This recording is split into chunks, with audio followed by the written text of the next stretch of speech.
Hi and welcome back to the channel. Last time on Sailing Rebecca we left Trizonia and headed under the Rio Bridge into the Gulf of Patras and then on to Messalongi, where we had an interesting night with the weird music playing, but it's still a beautiful place. Then we headed up to Lefkas,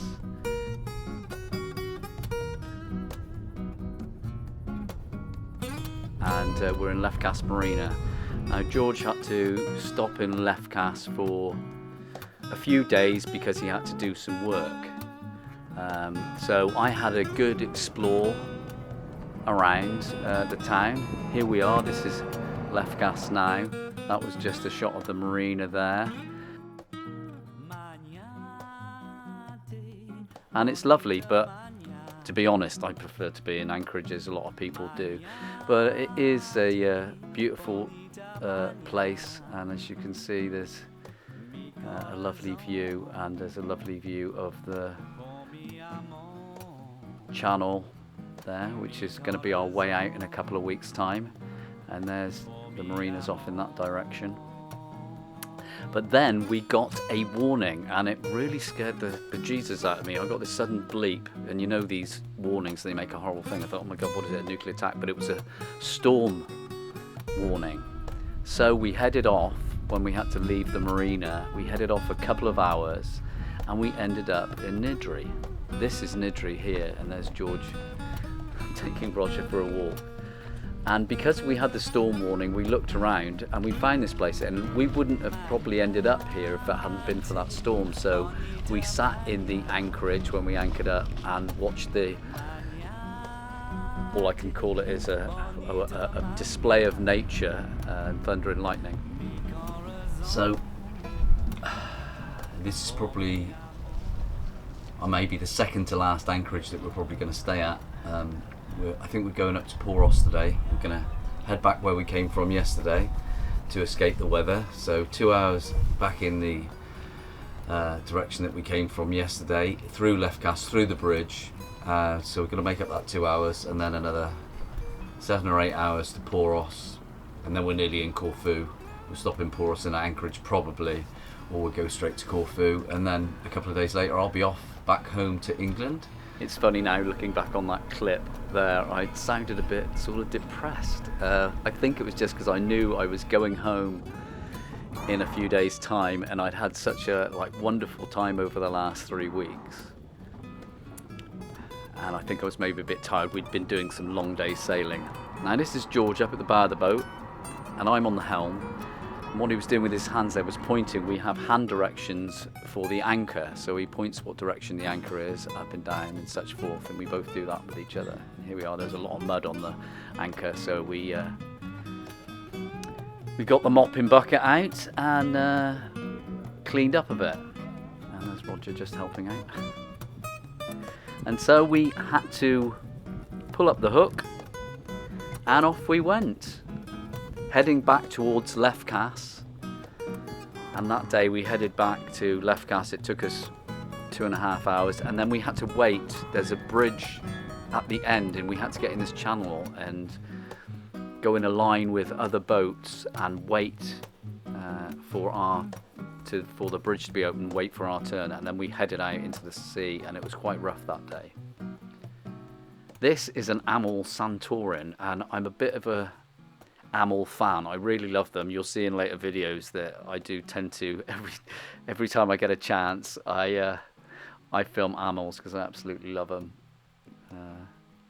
They're great boats, really good blue water cruisers with some really nice sort of features on them, like solid handrails and drop down washboard and centre cockpit, drop down bow thruster, all the good stuff that I haven't got on my boat, Rebecca. I mean, those Amels are monsters compared to what Rebecca's like. Just making a bit of breakfast as we're going back through Lefkas, watching all the boats fly past us. I'm making myself a bit of Greek salad, as you can see here. with some calamari rather, not good morning, squid breakfast. Squid pro quo, Mr. Powers. So we finally made it to Corfu and dropped the hook, and every time we drop the hook we have a little dive on us. One of us will go down and have a look. This time it was my turn. Well, we made it to Corfu, and it's lovely. We're heading off to the old town now, and what a view. George and Roger down there doing the business. Yeah, it's a really pretty place.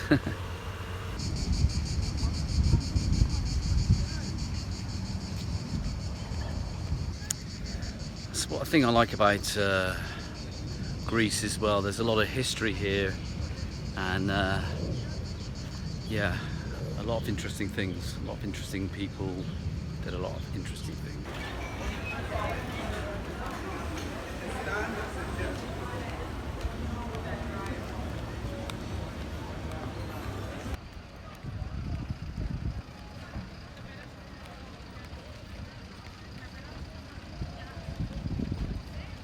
Looks like there's going to be a band playing later. Nice. Be perfect with a gimbal now.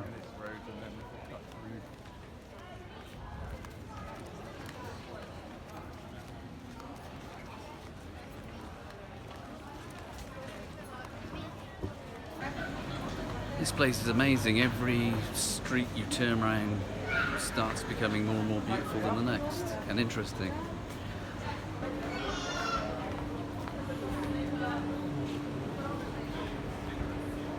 Really nice place. Me and George are out tonight, just looking for somewhere to grab a nice glass of wine and have some food, but I must say it's a very, very nice place to be. Just going to pop into this bar for a quick drink, but it looks a bit shabby. I don't know whether I like it.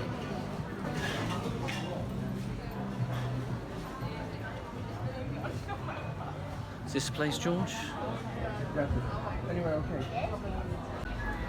So we decided to stop for a glass of wine, and George assures me that this place has the best wine in all of Greece. He better do, because I've been waiting 3 weeks for a decent glass of vino. It's a nice place to have a glass of wine. It's got an amazing view just out into the town.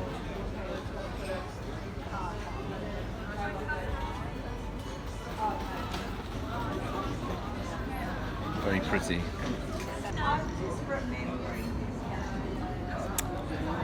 Nice glass of Greek Sauvignon Blanc, which is pretty nice for Greek wine. Very civilized.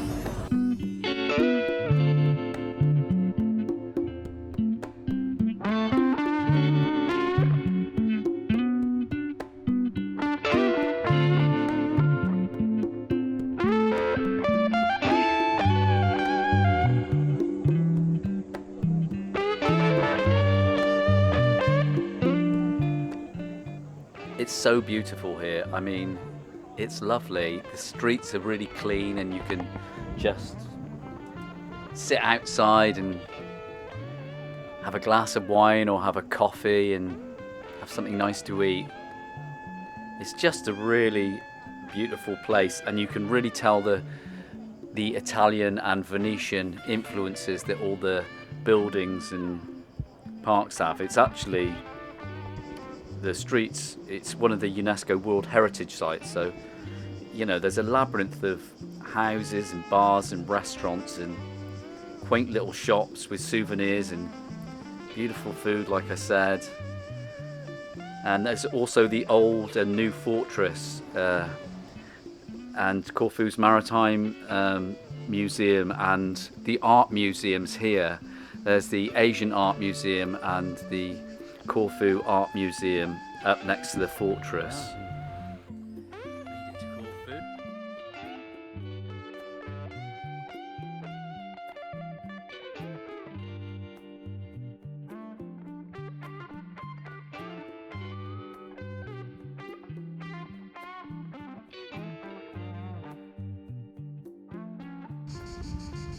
Also, Corfu town, it's the largest town on the island, and it's got a population of about 30,000.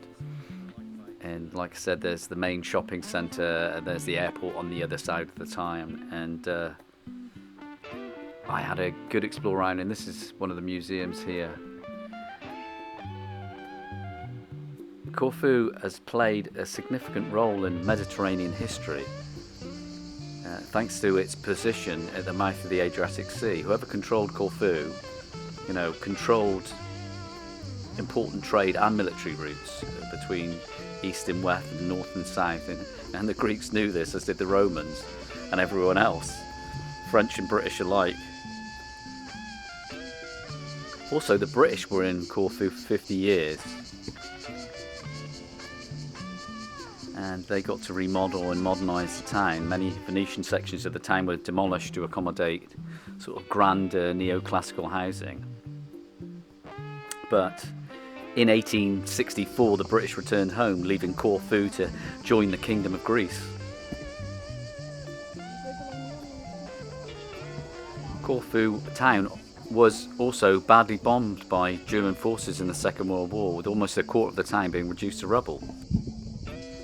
And then I looked down across there, and there's a little bar down there, and there was a little lizard there running along, enjoying the sunshine. And just down here, look, people in the water swimming and just having a wonderful time. What a place. I mean, look at that view, it just says it all, doesn't it? Me and George enjoyed our few days here, exploring the town. Like I said, it's such a beautiful place. I really love it. I'm going to go back to Corfu and spend a bit of time there. I'd love to sail there, but I would just go for a holiday, to be honest, because it is absolutely lovely. Look how clean the streets are. In the sunshine, it's beautiful. I stopped off and bought some gyros, sat outside and had coffee. Great way to spend a bit of time.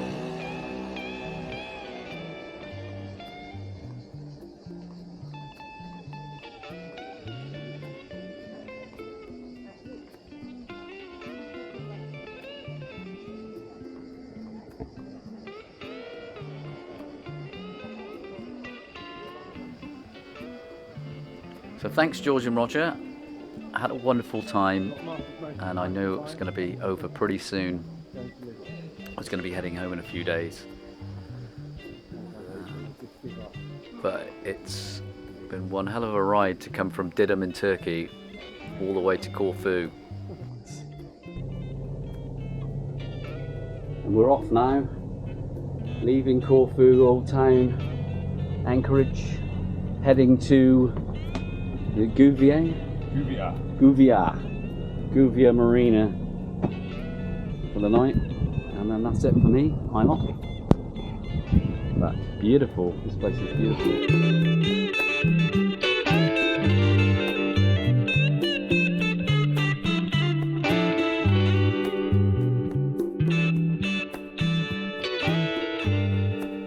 So this is the bay that we anchored in Corfu, just outside the town in the fortress, which is over there. So of course we have to pick up the hook and set off. We're off to Gouvia Marina, which is just round the corner.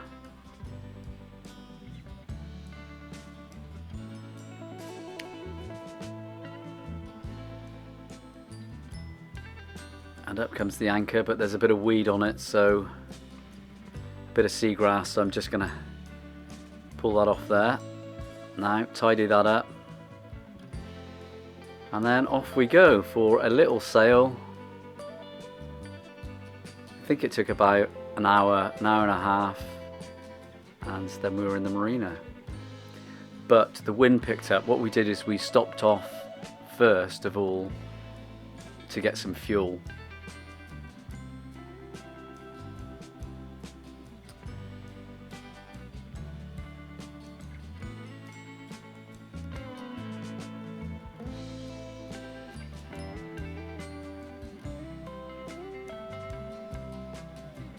And here we are just outside Gouvia. And what do you know? Comes along with side of us, another Amel Santorin. I think it was a Santorin. It was either a Santorin or a Maramu, but I think it was a Santorin. And I did shout over, "Can I buy your boat?" or something like that.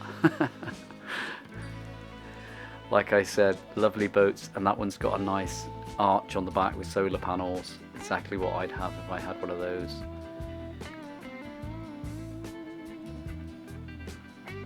Amel are a French-made boat, and the main guy, Henry or whatever his name was, who designed the first Amel boats, went blind eventually, and that's why he tried to make them, you know, he was losing his eyesight, so he tried to make them as safe as possible, which is why they've got these high rails, solid stainless steel rails on the side instead of wires, and you know, they've got a center cockpit, and that's why they're super safe, because he was losing his sight.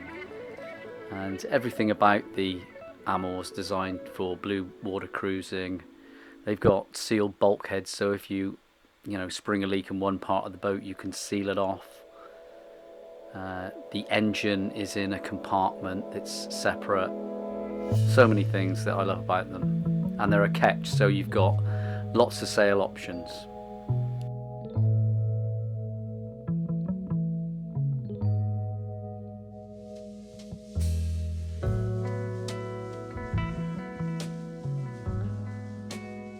Okay, so this is the last bit of film I'm going to do, probably. We've got into the marina in Corfu, and it took a bit of getting in because it was gusting 30 odd knots. It's calmed down a bit now, but it's still gusting quite a bit of wind, so it was tricky, and we'll probably have to move the boat a little bit later, but this is my last night anyway, and I'll be catching the plane back to Blighty tomorrow. So that's it. I've made it to the north of Corfu, and really to the end of Greece as far as I can go north. Any further north and I'd be in Albania, which, to be honest, I wouldn't mind going there, but there you go. But this is the marina I'll just show you, and then in the morning I'll be getting a taxi to the airport. That's the end of my trip. Over 500 nautical miles, I would imagine. Something like that. 3 seas in 3 gulfs.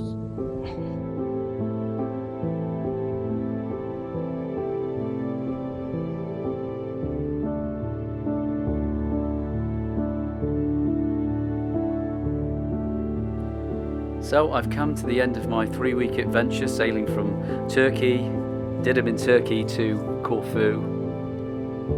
It's nearly the end of this episode and the end of the 3 parts that I filmed to do Turkey to Corfu. This being the last part, and then I'm back to Rebecca.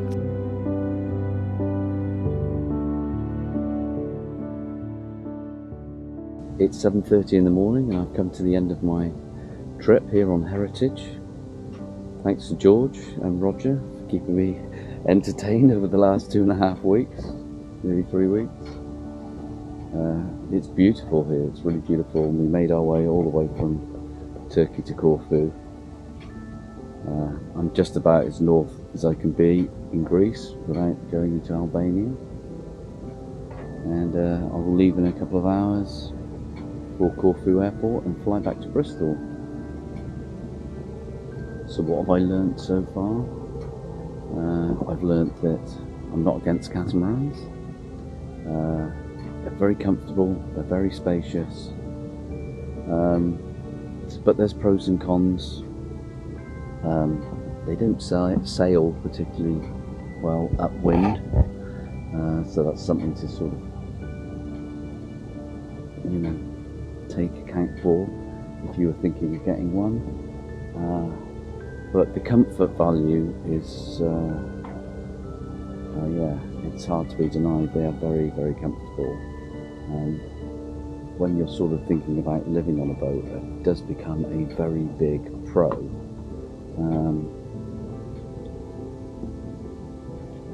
Would I buy one? I don't know. Could I afford one? They do have 2 engines. When you moor them, They're sometimes twice the price of a monohull.